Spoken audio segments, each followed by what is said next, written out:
Selamat pagi Bapak Ibu Saudara, Jemaat Gereja Kristus Indonesia Bekasi. Kami berharap semuanya baik-baik di rumah. Saat ini kita akan ibadah. Siapkan hati kita mau bersatu dalam doa. Mari kita berdoa.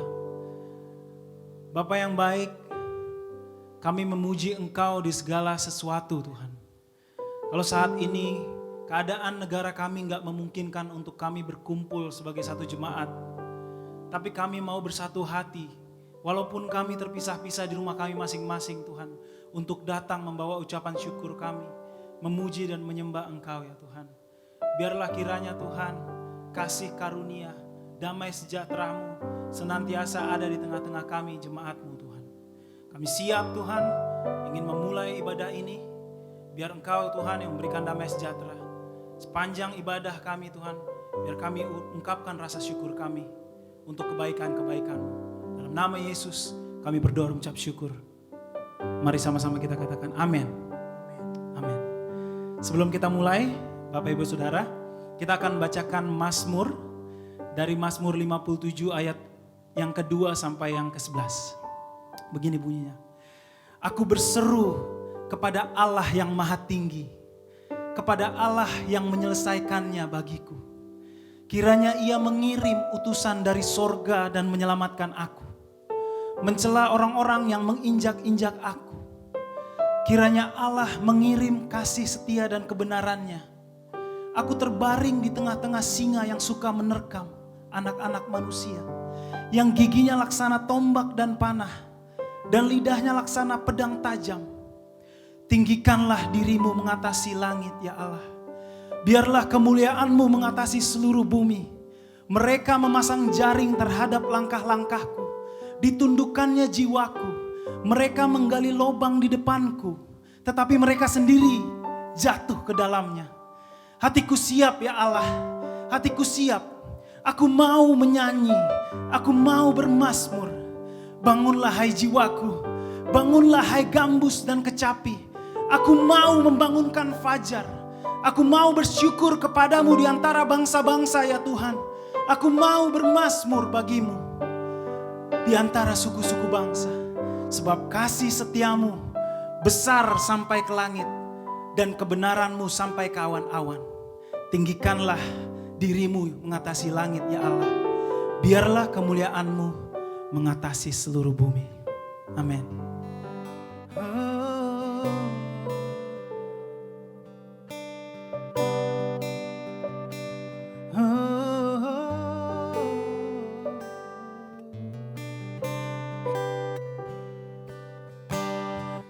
Bersyukur padamu Tuhan atas kasih-Mu. Ku bermazmur bagi nama-Mu yang kudus.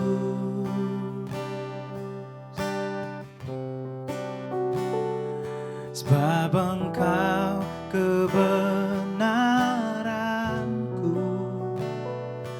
padamu ku percaya, betapa mulianya Tuhanku. Ku rindu menyatakan, tinggikan dirimu mengatasi langit, kemuliaan-Mu Tuhan mengatasi bumi. Tinggikan dirimu mengatasi langit, kebesaran-Mu Tuhan mengatasi bumi.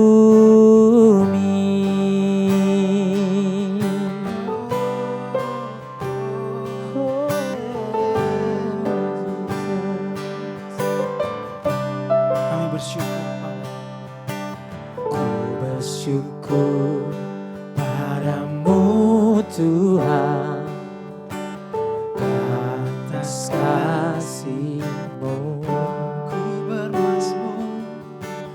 Ku bermazmur bagi nama-Mu yang kudus.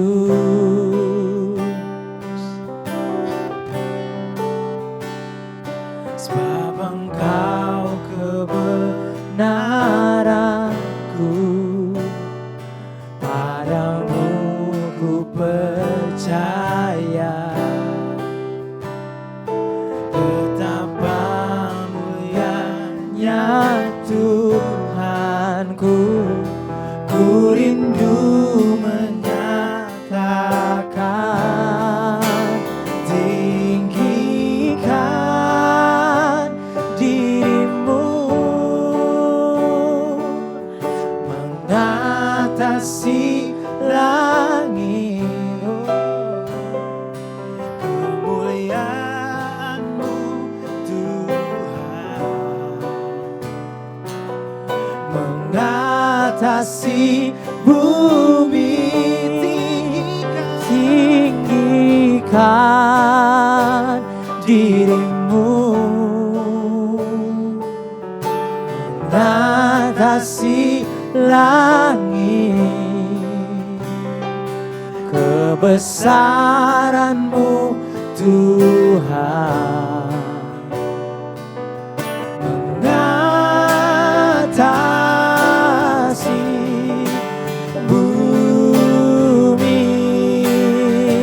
Tinggikan dirimu, tinggikan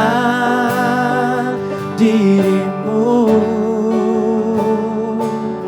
mengatasi langit. Kemuliaan-Mu Tuhan mengatasi bumi. Tinggikan dirimu mengatasi langit. Kebesaran-Mu Tuhan, kebesaran-Mu, kebesaran-Mu Tuhan, kebesaran-Mu Tuhan mengatasi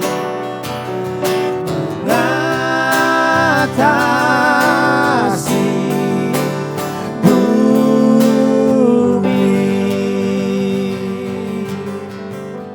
Kita beri kemuliaan buat Tuhan Yesus kita. Saudara-saudara yang di rumah, kita siap memuji Tuhan sebelum kita mendengarkan firman Tuhan. Mari kita memuji Tuhan. Come on. Woo. Tepuk tangan. Oh.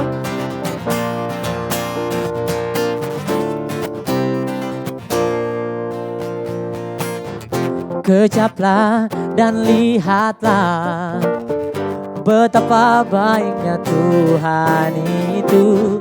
Rasakan dan nikmati kasih setia Tuhan. Kejaplah, kejaplah dan lihatlah betapa baiknya Tuhan itu.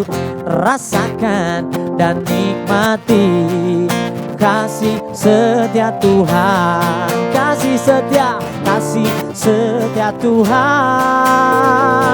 Syukur bagimu Tuhan, segala hormat bagimu Tuhan.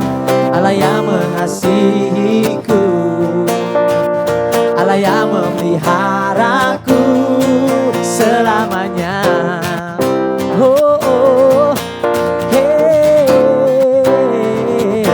Nyanyikan, kejaplah, kejaplah dan lihatlah betapa baiknya Tuhan itu. Rasakan dan nikmati kasih setia Tuhan. Kasih setia Tuhan, kasih setia Tuhan. Syukur bagimu Tuhan, segala hormat bagimu Tuhan, Allah yang mengasihiku, Allah yang memeliharaku. Syukur bagimu Tuhan, tepuk tangan, segala hormat bagimu Tuhan, Allah yang mengasihiku, Allah yang memeliharaku. Syukur bagimu Tuhan, segala hormat Allah, Allah yang mengasihiku, Allah yang memeliharaku. Allah, Allah, Allah yang mengasihi, Allah yang memeliharaku, Allah yang memelihara. Allah, Allah yang mengasihiku, Allah yang memeliharaku. Katakan selamanya, selamanya. Haleluya. Selamat pagi Bapak, Ibu, dan saudara-saudari sekalian. Kita berkumpul kembali tapi tidak secara tatap muka di hari Minggu ini. Kita berkumpul di sini secara virtual.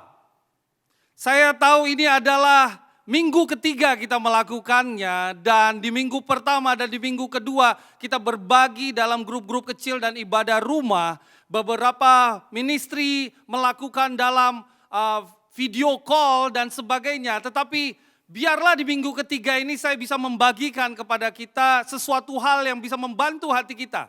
Terutama di fenomena COVID-19 ini, saya tahu ada begitu banyak hal yang terjadi.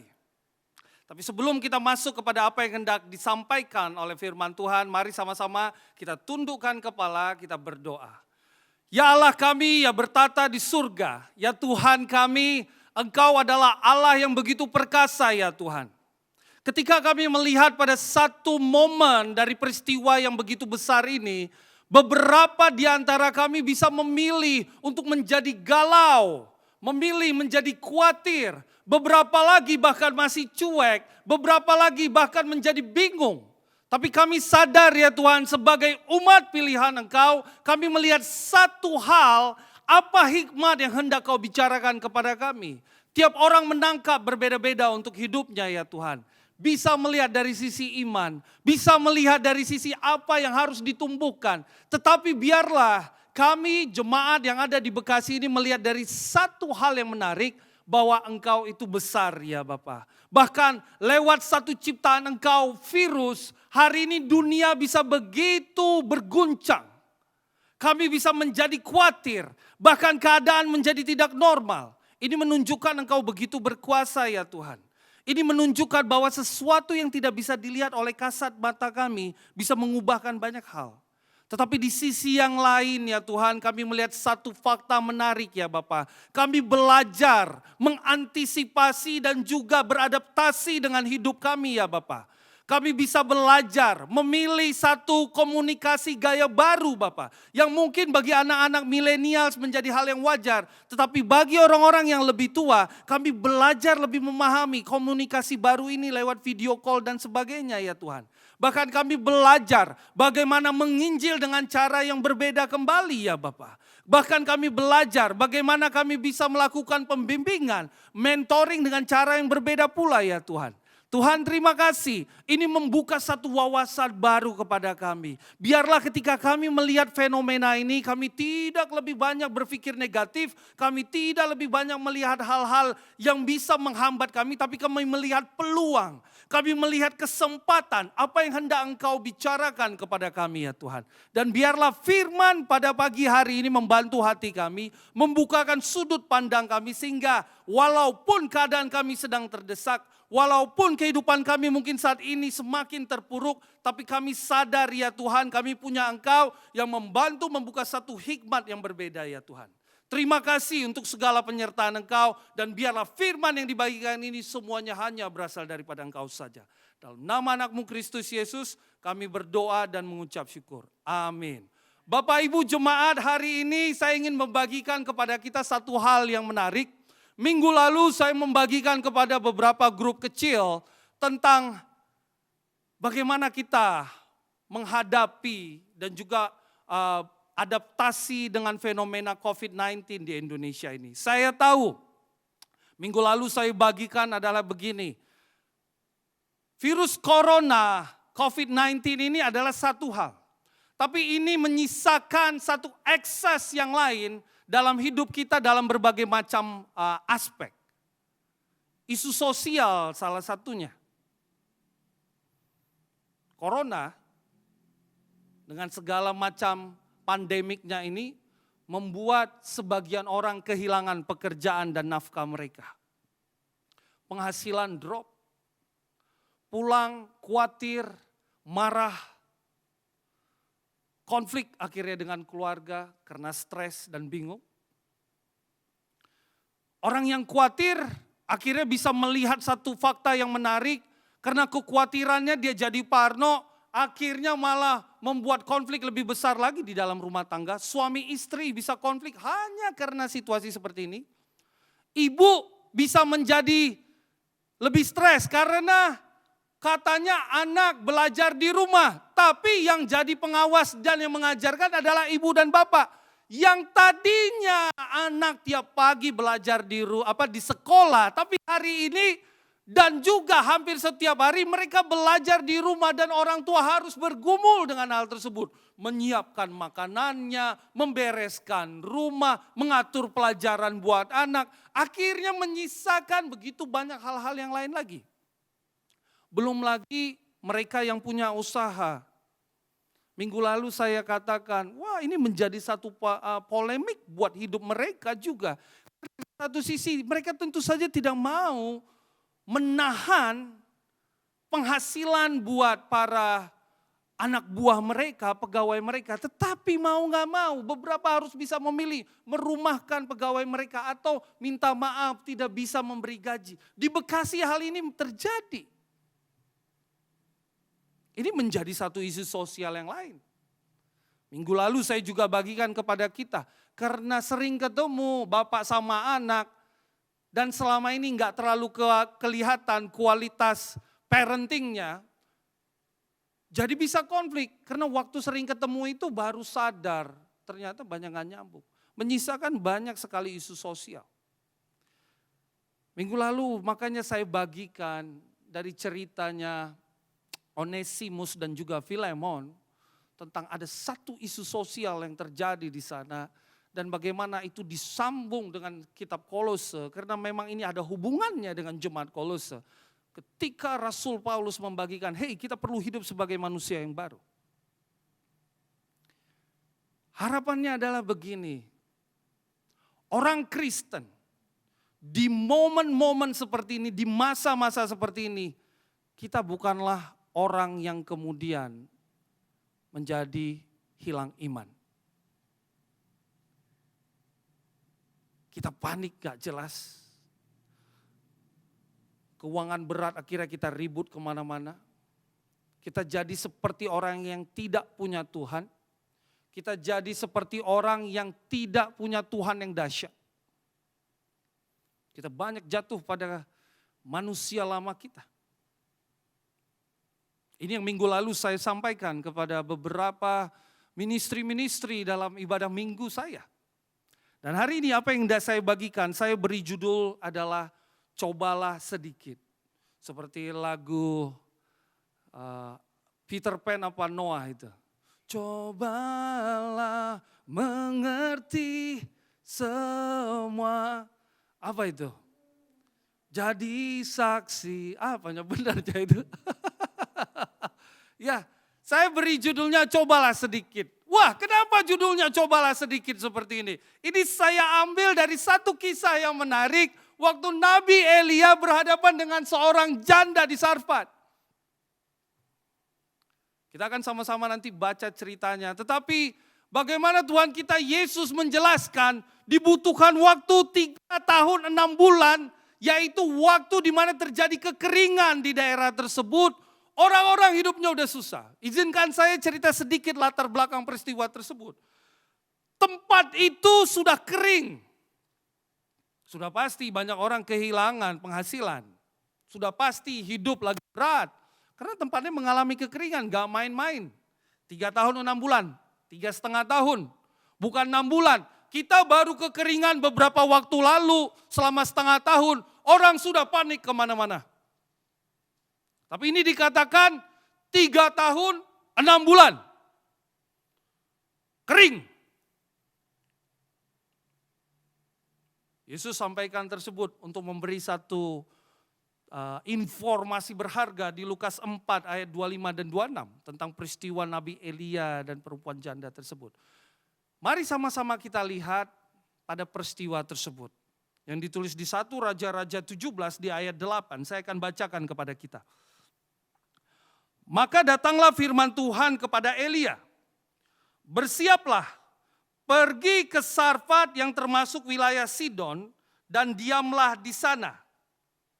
Ketahuilah aku telah memerintahkan seorang janda untuk memberi engkau makan.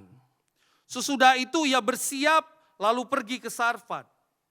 Setelah Elia sampai di pintu gerbang kota itu, tampaklah di sana seorang janda sedang mengumpulkan kayu api. Ia berseru kepada perempuan itu, katanya, cobalah ambil bagiku sedikit air dalam kendi. Wah, ini nantangin. Terus dibilang, supaya aku minum. Ini nantangin. Kenapa nantangin? Sekarang coba Bapak Ibu bayangkan keadaannya. 3,5 tahun kering. Pergi ke satu kota tersebut, si janda nggak ngerti apa-apa. Kalau Elia enak, sudah dapat perintah dari Tuhan. Betul toh, panggilannya jelas, betul tidak? Tetapi janda ini kan tidak. Lalu kemudian Nabi Elia datang dan bilang, cobalah sedikit aku minta minum. Situasi lagi kering.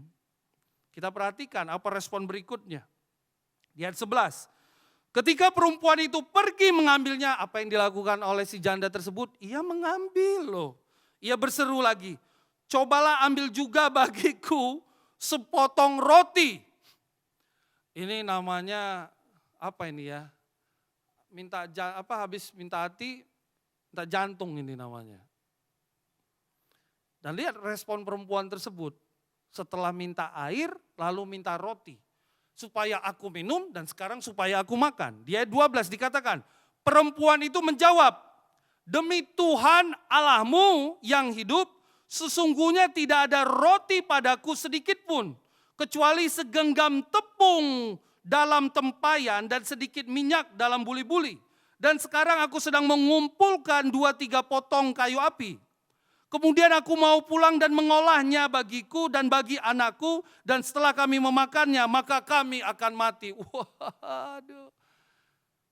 Janda ini harus ngomong fakta ke Nabi Elia.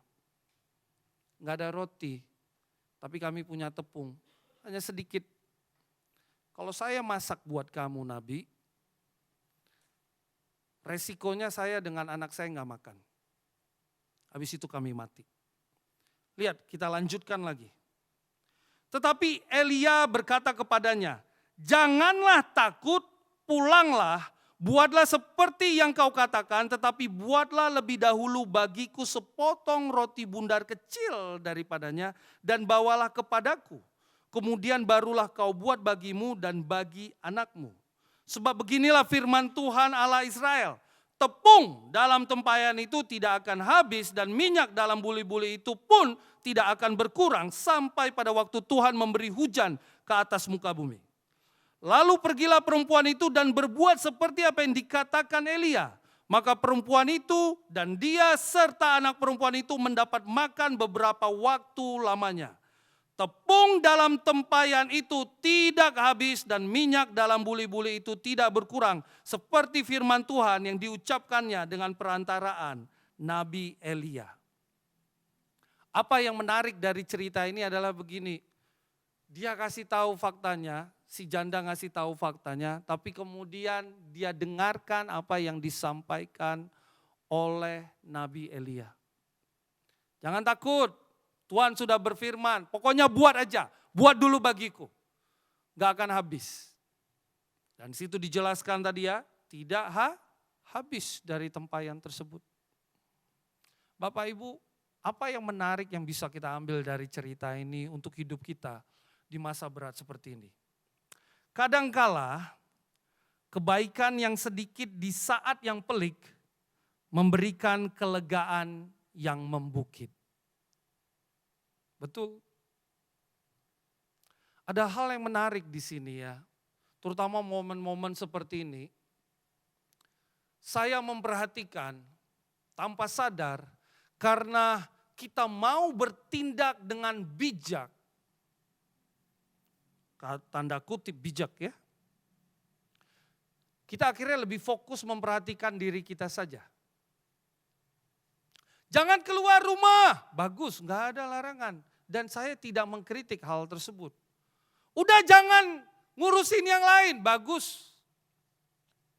Tapi kebanyakan orang Kristen sekarang waktu melihat kondisi yang ada, apa yang dilakukan? Kebanyakan kita tinggal di rumah, melihat Facebook, melihat Instagram, nonton berita, kita mengetahui begitu banyak informasi mengenai coronavirus.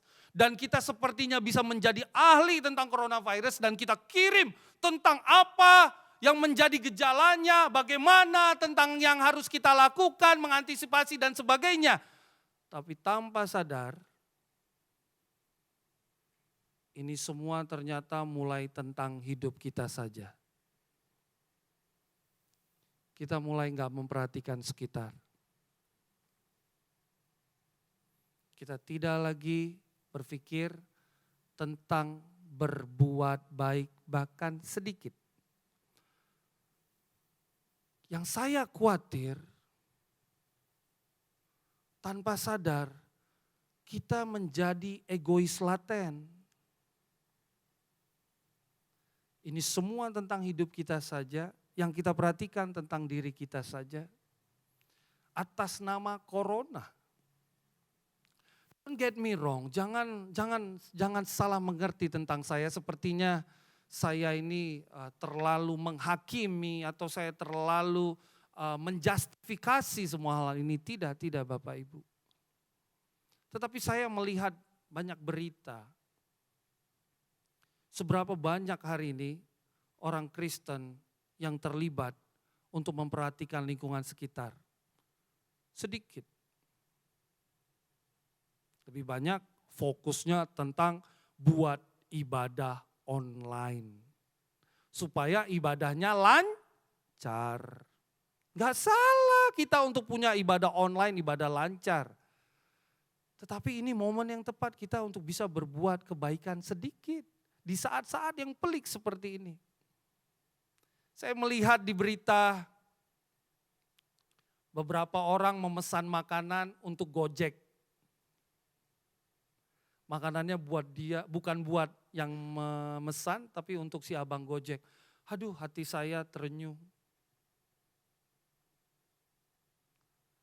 Sebagian lagi ada yang membeli sembako, memberikan kepada satpamnya. Sebagian lagi membeli vitamin C buat satpamnya atau buat orang lain. Saya bangga dengan saudari kita Ci Akim. Ci Akim bukan orang yang mampu, hidupnya pas-pasan. Tapi apa yang dilakukan oleh Ci Akim?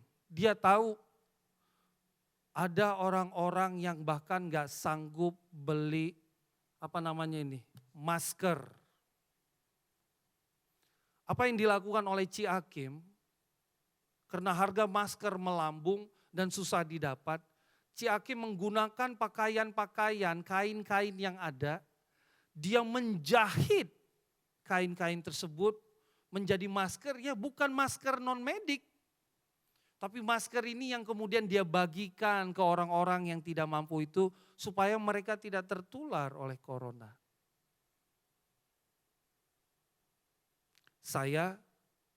Di rumah saya 2 orang yang sakit. Istri saya ikut merawat, saya pun ikut merawat di sana. Tapi setiap kali saya harus keluar untuk membeli sesuatu, saya tak lupakan untuk membeli snack buat satpam saya. Sambil mengucapkan terima kasih. Karena bagi saya, orang-orang ini sedang bertarung nyawa. Mereka yang desinfektanin tamu-tamu yang masuk komplek. Tapi mereka sedang bertarung di sana.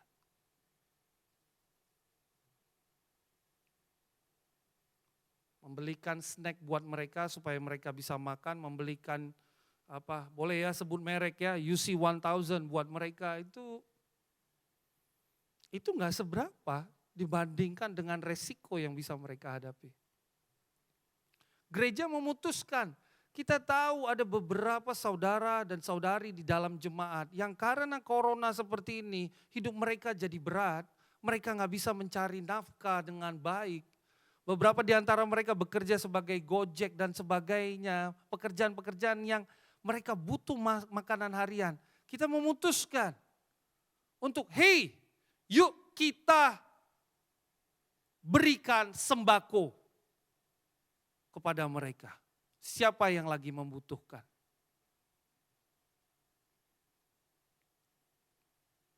Yesus minta kita jadi garam dan terang. Berbuat baik di saat kondisi lagi baik itu nggak ada tantangannya. Tetap buat baik di saat kita lagi pelik, di situ membuktikan kekristenan kita.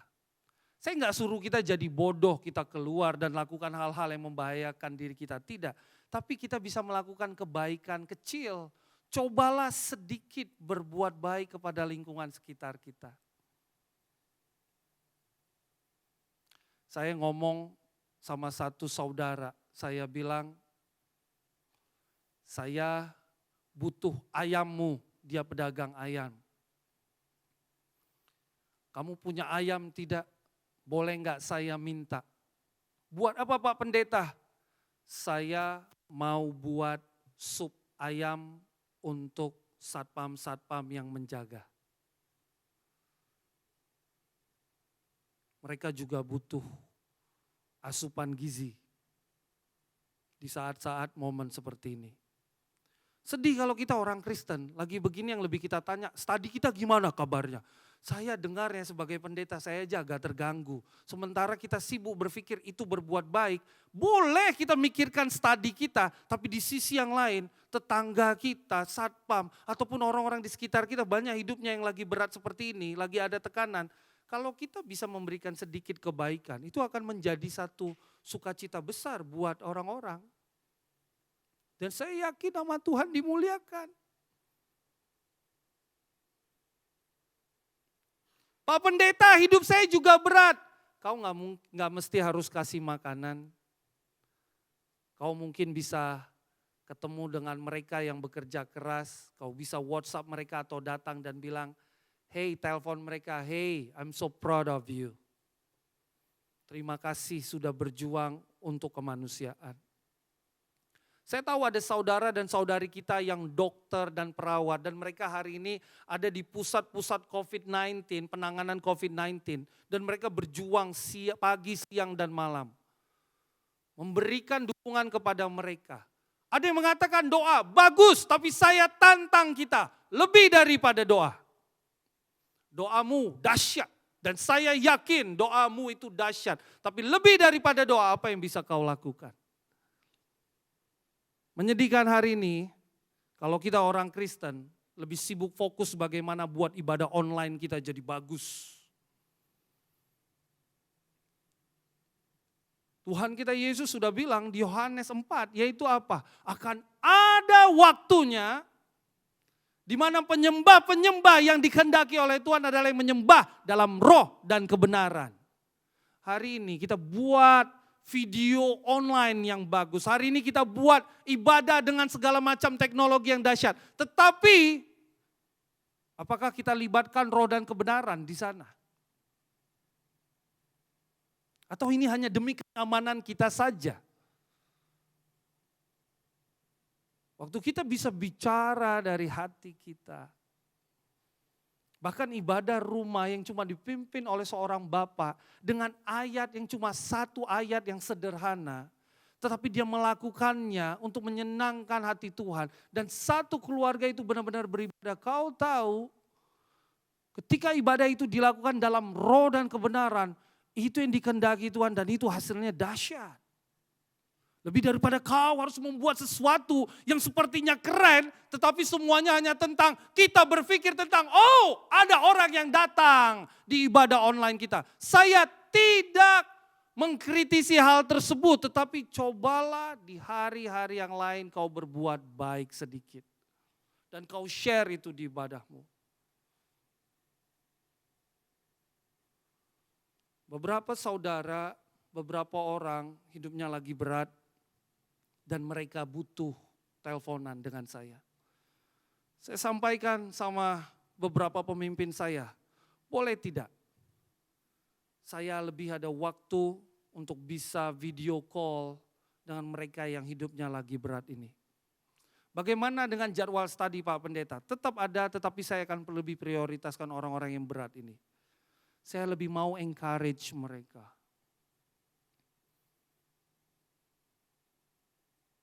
Jemaat, ini kekristenan yang sejati.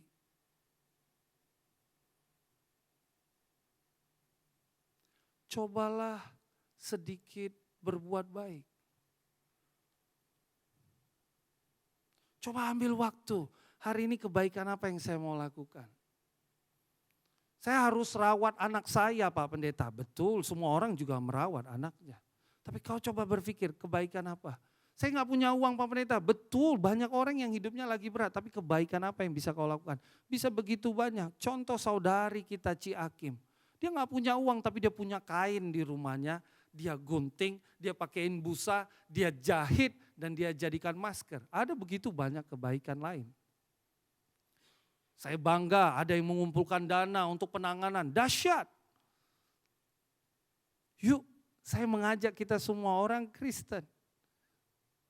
Ini waktu yang tepat untuk kita sampaikan. Gak mesti harus buat program. Gereja gak usah buat program, pengumpulan dana gak usah. Bagi saya kasihan, kita baru berbuat baik kalau ada program. Buat baik itu buat baik aja. Seperti si janda ini, gak ada program dari gereja. Dia tahu nabinya minta minum, dia tahu ada orang yang lebih butuh, dia kasih tahu, tapi ini keadaan saya, tapi saya mau buat baik. Dan coba lihat, karena perbuatan baik dia yang sedikit di waktu yang pelik dia, kelegaannya membukit. Tuhan malah protek si janda tersebut.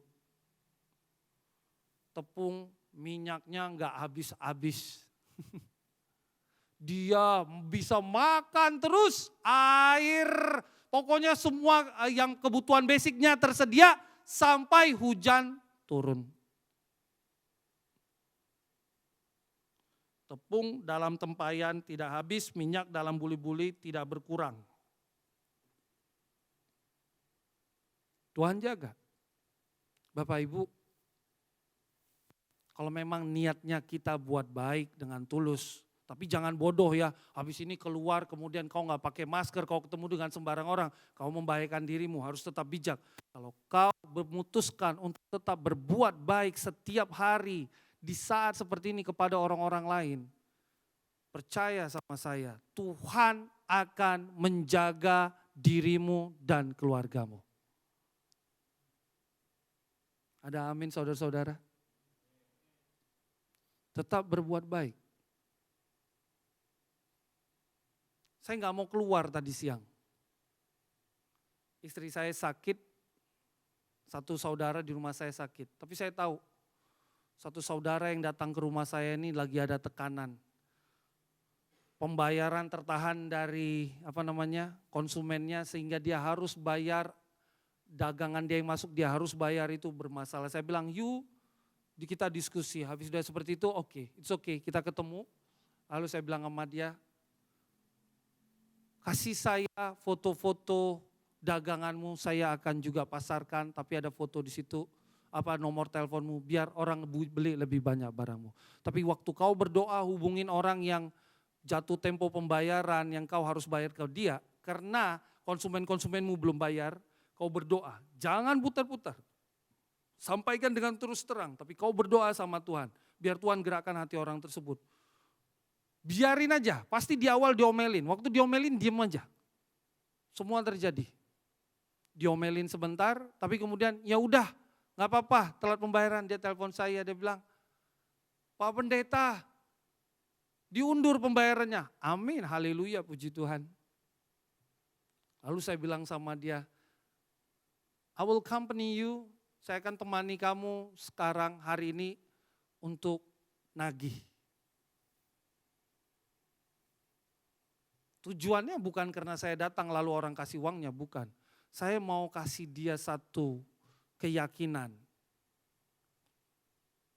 bahwa Tuhan akan tetap sertai di saat kita lakukan kebenaran. Tetap berbuat baik. Jemaat, cobalah sedikit berbuat baik di waktu pelik ini. Kau pikirkan saja mau buat apa. Ibu-ibu, kita lagi rajin masak, berikan sedikit. Ada abang Gojek di luar sana belum makan. Saya baca beberapa teman-teman netizen yang ada di Twitter. Menyedihkan menemukan abang Gojek yang belum dapat pesanan dan hari itu baru dapat satu pesanan. Dan dia memutuskan, nih ada tambahan supaya bisa beli makan. Ini ada makanan bawa pulang. Hei, ini kebaikan-kebaikan kecil yang bisa kita lakukan. Kita nggak usah buat kebaikan yang harus bombastis, tidak. Gereja, kita akan buat desinfektan untuk lingkungan sekitar kita. Rumah-rumah yang nggak mampu, mereka yang nggak ini. Kita akan beli alatnya. Tapi bukan buat kita sok gaya-gayaan, bukan. Karena kita ini garam dan terang. Kau jangan gak jadi garam dan terang di tempat gereja saja. Kau keluar dan membantu orang-orang di luar sana. Itu gunanya gereja dibuat oleh Tuhan kita. Yang kedua, kita lanjut lagi. Pembacaan kita. Di ayat 17 sampai 20. Sesudah itu anak dari perempuan pemilik rumah itu jatuh sakit. Habis bantu Nabi gak beberapa lama sesudahnya jatuh sakit anaknya. Dan sakitnya itu sangat keras sampai tidak ada nafasnya lagi. Kata perempuan itu kepada Elia, apakah maksudmu datang kemari ya abdi Allah? Singgahkah engkau kepadaku untuk mengingatkan kesalahanku dan untuk menyebabkan anakku mati? Waduh, sedih ya. Kayak banyak orang Kristen ya, kita kemudian bilang, Tuhan aku setia, aku lakukan yang benar, tapi kok hidupku kok berat. Ya ini kayak janda Sarfat ini ya. Berapa banyak kita bisa seperti itu. Kita lanjut lagi, ayat 19. Kata Elia kepadanya, berikanlah anakmu itu kepadaku. Elia mengambilnya dari pangkuan perempuan itu dan membawanya naik ke kamarnya di atas dan membaringkan anak itu di tempat tidurnya. Sesudah itu ia berseru kepada Tuhan katanya, ya Tuhan Allahku, apakah engkau menimpakan kemalangan ini atas janda ini juga yang menerima aku sebagai penumpang dengan membunuh anaknya? Lalu ia mengunjurkan badannya di atas anak itu 3 kali dan berseru kepada Tuhan katanya, ya Tuhan Allahku, pulangkanlah kiranya nyawa anak ini ke dalam tubuhnya. Tuhan mendengarkan permintaan Elia itu dan nyawa anak itu pulang ke dalam tubuhnya sehingga ia hidup kembali. Wow. Satu peristiwa yang begitu dahsyat Bapak Ibu. Apa hal kedua yang bisa kita ambil insight dari cerita ini? Cobalah sedikit beriman. Wah, bagian mana Pak Pendeta? Perhatikan baik-baik. Wajar tidak seorang ibu mengeluh, nangis, bahkan mungkin sedikit ada unsur menyalahkan kalau anaknya meninggal. Pasti wajar. Dia pasti bertanya, kau abdi Allah, kau adalah hambanya Tuhan, kau adalah nabi itu sendiri. Kau datang untuk menghukum kesalahanku kah sampai anakku harus mati? Wajar. Di tengah kesedihannya yang begitu parah, begitu dahsyat dia bersedih. Tapi menarik, coba perhatikan. Begitu Elia ngomong, dibilangnya itu apa? Berikan anak itu kepadaku. Elia mengambil dari pangkuannya dan bawanya naik ke kamar. Perhatikan, tidak ada respon negatif dari sang janda. Dia tidak bilang, jangan. Udah kau bunuh dia, sekarang kau ambil, kau mau ngapain lagi? Enggak ada. Dia tidak memberikan respon negatif. Nah, sekarang tanggung jawab. Ini. Coba. Apa yang kau mau lakukan? Tidak. Dia hanya memberikan kepada Nabi Elia.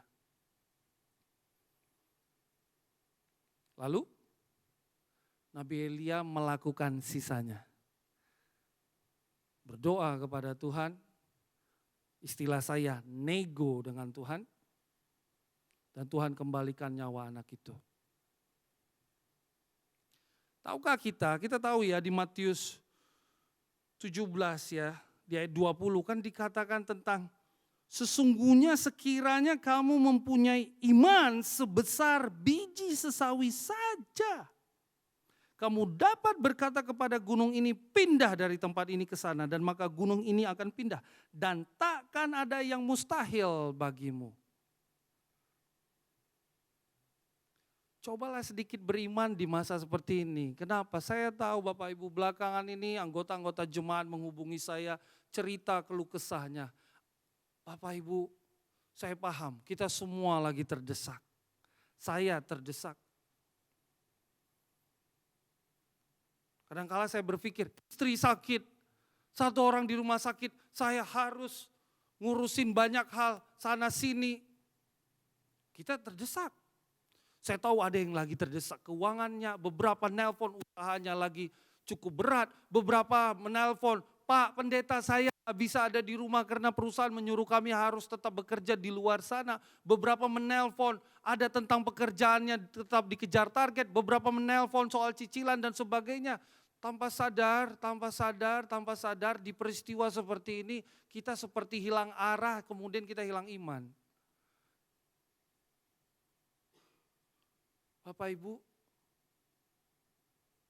justru di saat seperti ini kesempatan kita beriman. Saya sudah pernah jelaskan sama kita secara spesifik dan lebih membumi apa yang dikatakan Ibrani 11 tentang iman itu. Itu adalah pada prinsipnya itu tentang seberapa kau mengenal Tuhanmu, kau jadi tahu kualitas Dia. Di saat-saat seperti ini, di saat kita hilang pegangan, sebenarnya ini menjadi satu alarm buat kita. Jangan-jangan saya mulai ragu Tuhan berkuasa. Jangan-jangan saya mulai ragu Tuhan tetap pegang kendali. Janda ini setelah kelaparan Tuhan kasih kelegaan dengan makanan, si anak sakit lalu mati. Hopeless. Bagi banyak orang bisa berakhir hopeless. Tidak ada harapan. Wajar dia menyalahkan, tapi kemudian dia masih punya iman. Biarkan abdi Tuhan ini melakukan bagiannya.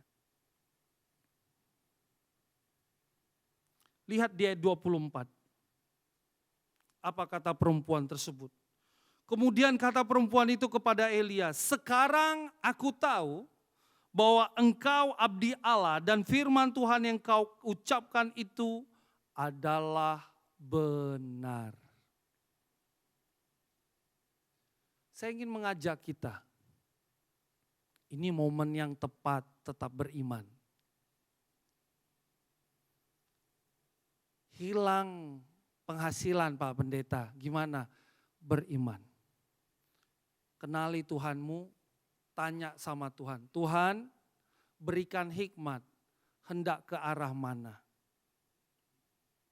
Saya ngomong sama satu saudara, maaf ya, pekerjaannya menjual daging.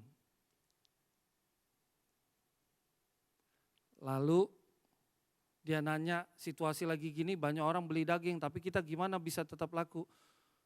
Tanpa sadar, waktu di pasar, si penjual daging yang ke dia, yang dari pusat bilang gini, banyak orang beli iganya, Karena orang mau buat sup. Lalu dia datang ke saya, dia cerita, ya nih kita harus bersaing banyak nih tentang harus jualan online. Karena katanya sekarang orang banyak beli iga. Dia cuma berhenti sampai titik itu. Waktu saya mendengar itu, tiba-tiba kayak ada sesuatu yang kontak di saya. Saya bilang, ngapain kamu cuma jual daging mentahnya? Kenapa nggak buat supnya? Kan banyak yang minta. Daripada mereka sibuk masak, kita yang masakin, kita kasih tahu.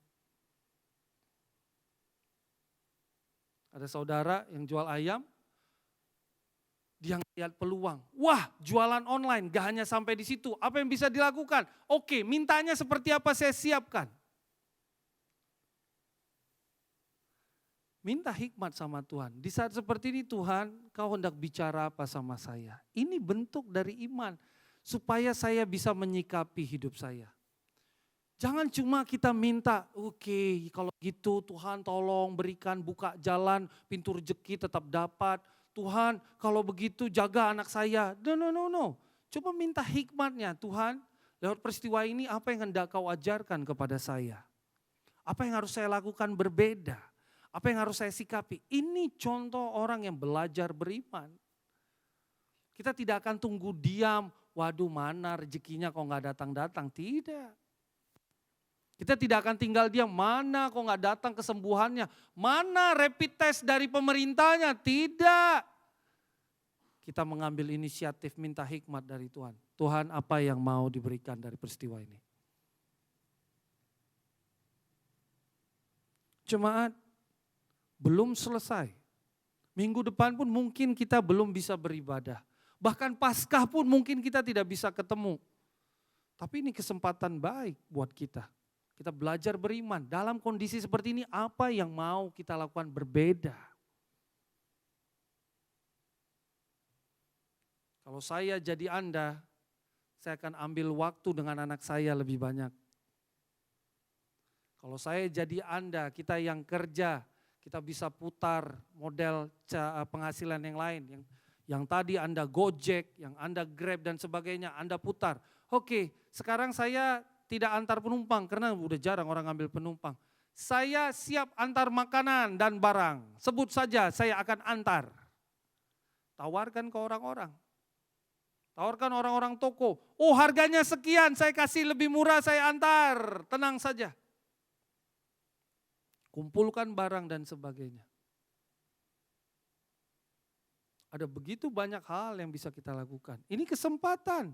Aduh Pak Pendeta, saya lelah untuk mengajar anak saya. Hei ini kesempatan. Kau pun bisa ikut belajar yang lain di situ. Minta hikmatnya, ini contoh kalau kita belajar beriman. Kau tidak perlu punya iman yang besar. Cobalah sedikit beriman bahwa keadaan ini akan berlalu, tapi kau akan mendapat satu pembelajaran berharga.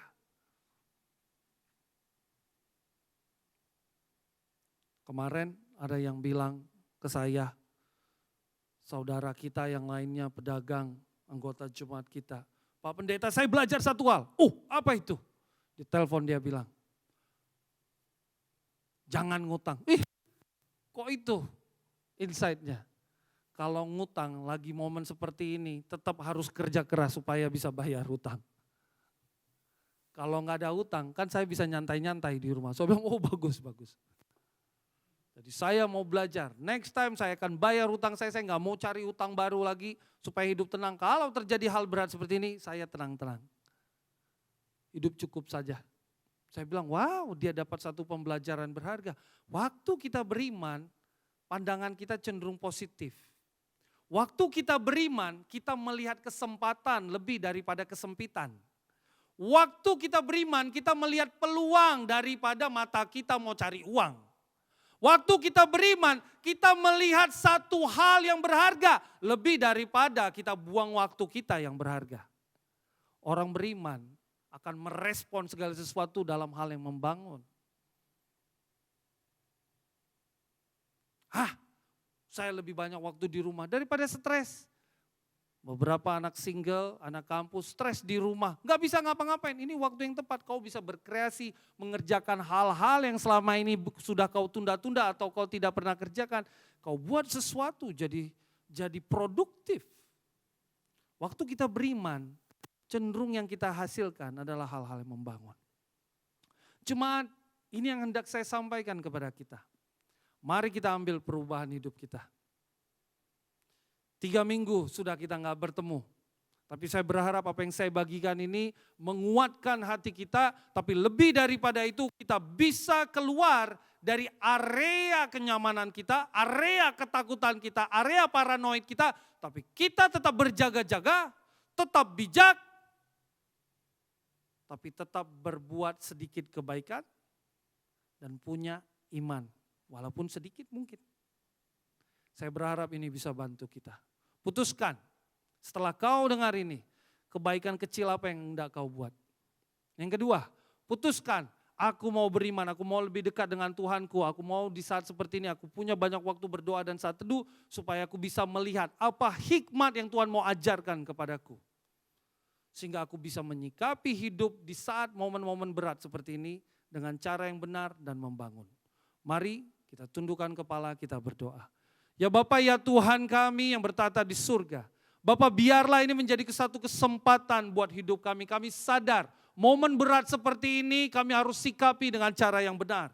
Tapi Tuhan, kami ingin datang kepada Engkau. Tuhan, biarlah Engkau yang ada di sana bekerja. Membantu kami. Agar kami bisa melihat, hey, di saat momen berat seperti ini, apa keyakinan kami?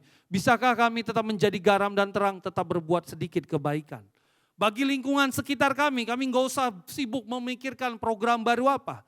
Tapi kami memikirkan apa hal-hal baik yang bisa kami lakukan.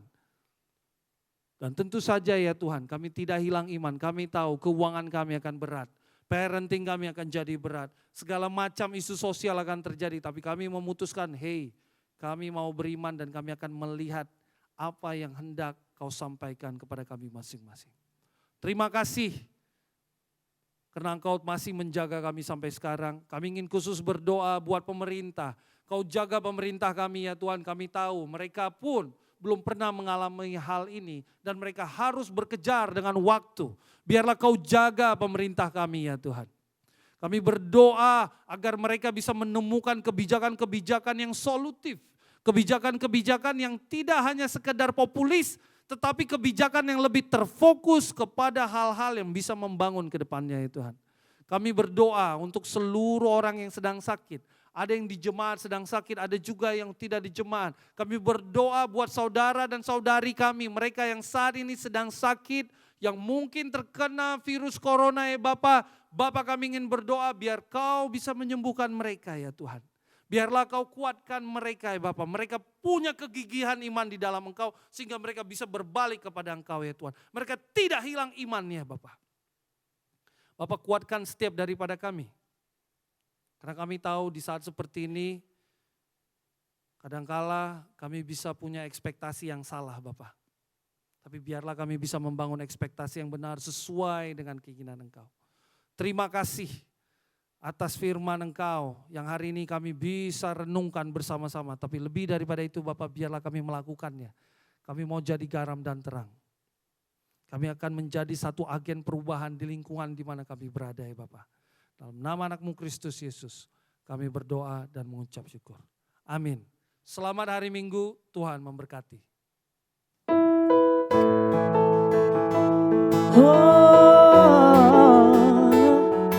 Kami lebih dari pemenang.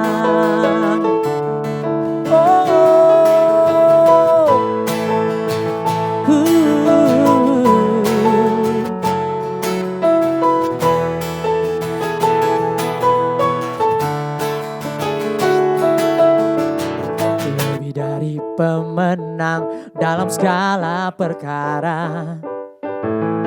Iblislah dikalahkan oleh kuasa darahnya. Jika Allah di pihak kita, siapa dapat melawan? Kita lebih dari pemenang. Lebih dari pemenang.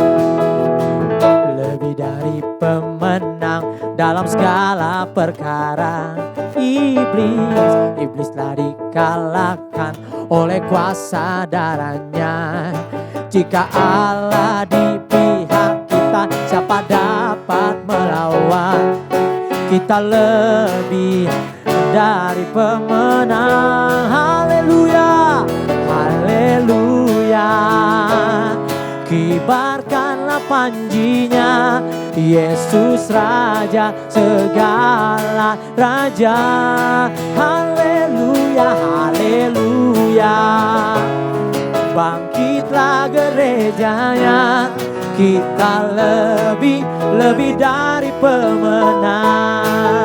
Oh, lebih dari pemenang. Oh. Kita angkat pujian ini dari awal lagi, katakan lebih dari pemenang. Lebih dari pemenang dalam segala perkara. Iblis telah dikalahkan oleh kuasa darahnya. Jika Allah di pihak kita, siapa dapat melawan? Kita lebih dari pemenang. Haleluya, haleluya. Kibarkanlah panjinya, Yesus Raja segala raja. Oh haleluya, haleluya. Bangkitlah gerejanya, kita lebih dari pemenang. Kita percaya kita ada lebih dari pemenang. Kita mau angkat pujian ini buat brother dan sister yang ada di rumah. Sama-sama ikutin saya seperti ini. Say, kita lebih dari pemenang. Kita lebih dari pemenang. Lebih keras, kita lebih dari pemenang. Lebih lagi, kita lebih dari pemenang. Katakan, jika Allah di pihak kita, jika Allah di pihak kita, siapa dapat melawan? Kita lebih dari pemenang.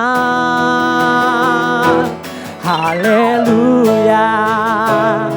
Kibarkanlah panjinya, Yesus Raja segala raja.